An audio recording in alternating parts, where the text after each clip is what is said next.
So in the previous video, I showed you how to use the ultrasonic sensor that is through the weight block. Okay, it's not a sensor block. It's actually the weight block that you drag out. Okay, and then you select the sensor you want. And this is how you use the sensors in the course of taking actions, movement, or otherwise. And so here it was on until it was less than 25 centimeters away, and then it turned off. All right. Well, this time I want to use the touch sensor. Okay, the touch sensor being the on the front of the robot. It's a little pressy thing. Okay. That depresses. You can stick a little sword thing out of there too, allow those Lego pieces to make it sort of longer. And what's going to happen is I want to use the weight block to use that function instead. I'm going to keep these exactly the same because I'm going to have my motors on at 25% forever, which is what you have to do. You can't have them on for rotations because that's when it finishes after one rotation, so there's no reason for this to be here.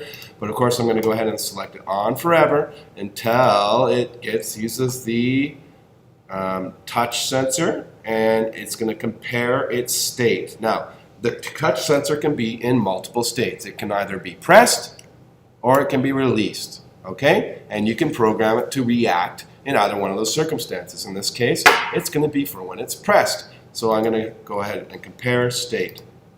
So it's tough to see on the screen perhaps, but this is when it's released. So if you were holding it in and you released it, then it would do something.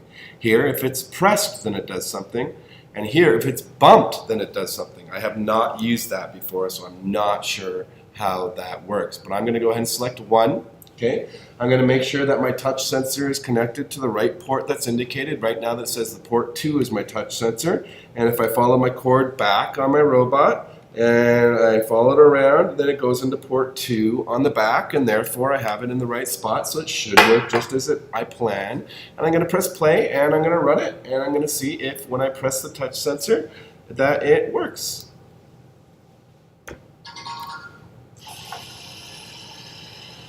And I pressed the touch sensor, and it stopped, okay? And I had it going nice and slow so that it worked out very well. That's how you can use the touch sensor. All right. Now let's say I want to use the color sensor. Well, guess what? I don't have to change anything except use the weight block again. And I go ahead and select color sensor, compare color. This time I want it to compare color. I'm going to go with the color blue. And I'm going to deselect this one because it was on red before. And when I press the play button, you should see the colors changes. This is the color sensor here. Right now it's on red because it's comparing. It's set to compare ambient light, so how dark or light it is. But when I run the program, it should change to do multiple colors on the bottom. And you can see that it did that. If you could see that clearly, you'd see that there is actually a red, blue, and green kind of light shining, and it's meant to detect those colors. So it's on forever until I get something blue in front of it. Let's see if this works. I'm going to hold my key thing up here. You can see that this part is sort of blue there. Let's see if it works to stop it. Yeah. Maybe that's not blue enough. What about this? That's blue. No, that's not working out.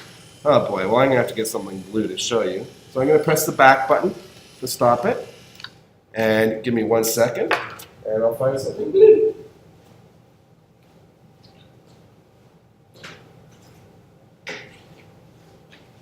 Alright, so this is blue, obviously, so it should work, I hope. And I'm going to get it to go right over top of it and run. So press play.